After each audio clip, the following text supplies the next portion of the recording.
welcome to News 24. We're basically counting down to President Jacob Zuma's 2017 State of the Nation address. Of course, that's all the country is talking about. Unfortunately, the focus has been on the security measures that are coming with the State of the Nation address. We've already heard that 441 soldiers will be deployed as part of the security arrangements for the State of the Nation address. So we'll talk a little bit about that, but also we'll get into the facts of the State of the Nation address. What are the different political parties expecting to hear President Jacob Zuma speak about? And with me in studio is the EFF's Treasurer General, Leanne Matthias. Good afternoon and welcome to News 24. Thank you for having EFF at News 24. And let's start there.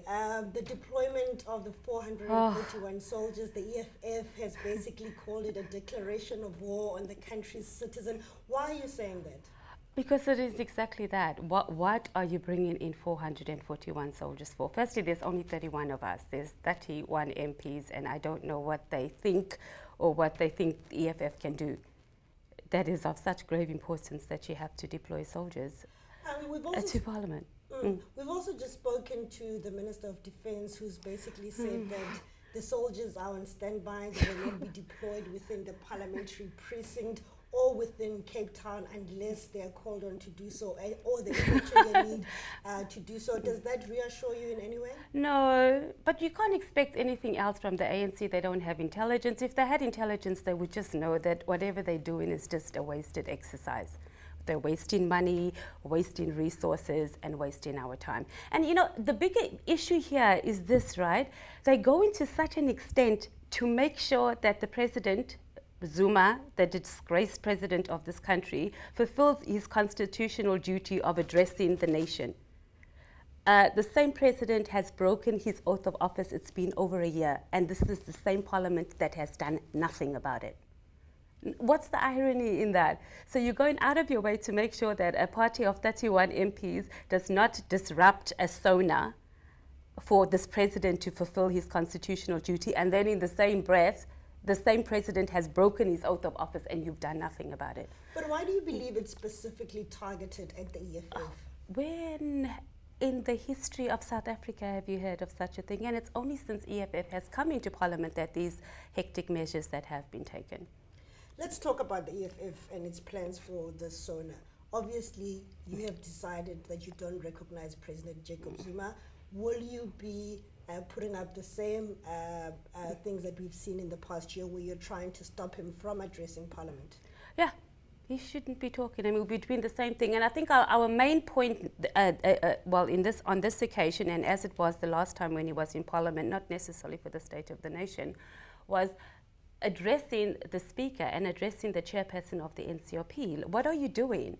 We have someone who has broken their oath of office. Parliament is here to hold government accountable or hold our executive accountable, and we're not doing anything. Here we are, we lay out the red carpet, we bring in the majorettes, the drum majorettes, to host an executive that has breached his oath of office, and they're doing nothing. So that's the issue, and that is what we're going to or want to raise. We have written to the Speaker, we've given alternatives of what can happen, and we haven't heard anything back. Before we talk about the alternatives that you have put forward, though, I mean, we've seen you try in the past 3 State of the Nation address and other instances where the president is actually addressing Parliament, where it either ends up with you walking out or with the security personnel dragging you out. Clearly, you are not winning. Is it not time to give it up?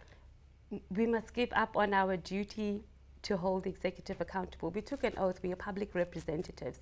And if people think that we're there for entertainment or that EFF is entertainment on TV, then they just have us all wrong. We're there. Our job and our primarily task is to hold the executive accountable. And that's what we're going to have to keep on doing. It's not like we get excited to do it year after year, but your actions have been labeled theatrics at the end because they are not achieving anything. And at the end, you have these scenarios that we've seen in the past few years. Then we must get recommendations of what else we can do. But there is no way that we are going to go and sit in Parliament and sit quietly and listen to the president who has bridged his oath of office talk, and we do nothing. We have a generational core. We're not here and we are not playing games. And we're there, we took an oath that we are public representatives, we're going to hold the executive accountable, and if we start sounding like a scratch record year after year after year, then there's nothing we can do about it, but we have to keep doing it. But I think our track record proves that eventually something does give. Zuma did pay back the money. After everyone was like, oh God, enough already with this, pay back the money, pay back the money. And as much as we were also getting bored of doing it, but it was something that needed to be done. So we're just going to have to keep doing it. And if we die there in Parliament, so be it. But we are very serious about doing that. You have suggested that the Speaker and the Chairperson of the NCOP is also where your focus is going to be. What exactly are you demanding that they do? There's a rule which we actually raised in the last time Zuma was there, where they have the power to set up an ad hoc committee and look into the executives when they breach their oath of office and what must happen to them, and they haven't done that. I mean, we've taken motions, obviously, into Parliament of impeaching the President, etc., but those are actions coming from political parties. But we're talking about Parliament as an institution. The Speaker of Parliament, the Chairperson of the Speaker of the NA, the Chairperson of the NCOP. Mm-hmm. And they've done absolutely nothing except just terrorize EFF, just to protect a disgraced president, and that's essentially what they do. And it's more painful, especially, you know, when I watch them, they call in the bouncers and they watch these men beat women. And it's, what are we coming to as a country? They just sit there and they actually order this, and this is what happens. And this is the state that we are in to protect a president that has breached his oath of office. Do EFF MPs go into Parliament scared? Shaking? No, we're always scared, don't worry. But that's the whole thing, it's being courageous. Being scared of something does not mean that we must not act on it. We are very serious about what it is we need to do. We are very serious about taking this country forward. We are serious that we are government in waiting. So we're going to keep doing it. And yeah, we can be scared, but when we're there, when you're there and when you're in the house, there's something that comes over you. It's like this thing, I'm representing people. It's the country, it's the people that have voted for you. Even some that haven't voted for us have that confidence, so they want us to do something. And that fear thing just vanishes and you do what needs to be done. I know you won't be there to listen to the president because you've said that you won't be listening to him. Yeah, if he even gets to say anything. But Sona is also an opportunity for us to hear what government's priorities are going to be. Any expectations from a policy point of view from EFF? From who? The ANC. They've been giving us Sonas for the past, 21 years. Have we seen anything that happens? So we can't expect anything. There's nothing that we can expect from the ANC government except violence. One of the things that they've talked to repeatedly, especially since the January 8th statement, is the issue around land. Where they've now said, you know, the willing buyer, willing seller is out, but they've now said that, you know, in this year they will be looking to actually expropriate land in the public interest. Does that not give some hope? They're not going to do that. And they have said that, I think it was the second State of the Nation where they spoke about radical transformation. They've been speaking about this land issue. They're not going to do it. We've offered them our 8% voting to change the constitution on land. And they haven't accepted it. They're not going to do it. So there's no expectations. We cannot expect anything from the ANC anymore. Like, it's just the truth. They're going to keep with their propaganda. They can see what EFF policies are working and what's taking off on the ground, and then they come up and then they say the same thing that we are saying, and they have absolutely no intention of implementing it. If anything, Zuma should just come there and say, I don't have anything to say, let's just action this year, and let them go and do what they say they're going to do. But I mean, from an EFF point of view, though, Parliament is also a place of exchanging ideas and pushing forward laws. Are there any laws that you will be strongly pushing for, or any policies that you will be strongly observing and pushing that they actually come through? What are your priorities as a party? Yeah, higher education. Obviously, you know our stance on that. Also, the NAFTA debt. I mean, students, the debt must just be scrapped. I mean, there are And I'm just going to give you an example. I ran into a friend and she was telling me about her niece or something that wants to continue studying through UNISA. She did her first couple years at WITS or something. Now she can't get a transcript. She's got to pay like 65,000 rand just for her to start studying again. So these things are just holding back our people from advancing. Education should not be that difficult. So that's something we're going to take very serious this year.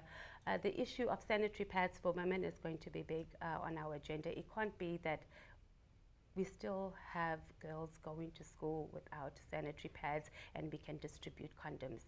And it's a human rights issue, so we're going to push for that. Do you want them to be providing free sanitary pads? I also know that there's another call for a zero tax on sanitary pads. What exactly will you be pushing for? Well, both, but definitely free sanitary pads. And I think the first rollout can be with the schools, the fee-free schools. But it needs to be that. When textbooks get delivered, sanitary pads must be delivered. It's a human rights issue. A young girl should not still be in the same state. If they can provide condoms, I don't know why we are still on this issue of sanitary pads. So that's something that we'll push. Also dealing in terms of finance, mining, illicit financial flows, those are things that have always been on our agenda and what we will continue pushing in Parliament as we always do. Just to go back on the higher education issue, do you want the debt to be scrapped, the NSFAS debt to be scrapped for everybody? Yes, yes. And the thing is that it's not even impossible. We have so much wasteful expenditure in this country. We have tender systems that has just corrupted this country to such a huge extent. It's not impossible. Why should these students still be hanging on and paying off a debt? It doesn't make any sense. It really doesn't, especially since the money is there. It just needs to be channeled in the right direction. Leave them alone. I mean, and this black tax, you know, you graduate anyway, you got a NEFTIS debt to pay, you got to support the rest of your family. I mean, it doesn't end for us. When does it end? Can it just end already? Can our government just come to the rescue? Oh, well, there you have it. That was the Treasurer General of the EFF, Leanne Matthias, speaking to us live here on News 24. They have repeated that they will not allow or they will not sit in for President Jacob Zuma to address the nation during the state when he gives his State of the Nation address.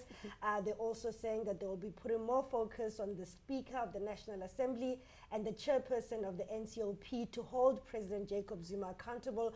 Of course, all of this flowing from the Nkandla controversy after President Jacob Zuma was found to have failed to uphold the Constitution by the Constitutional Court. That's it from us here. Stay tuned for more talk with other political parties on what they expect for Sona 2017.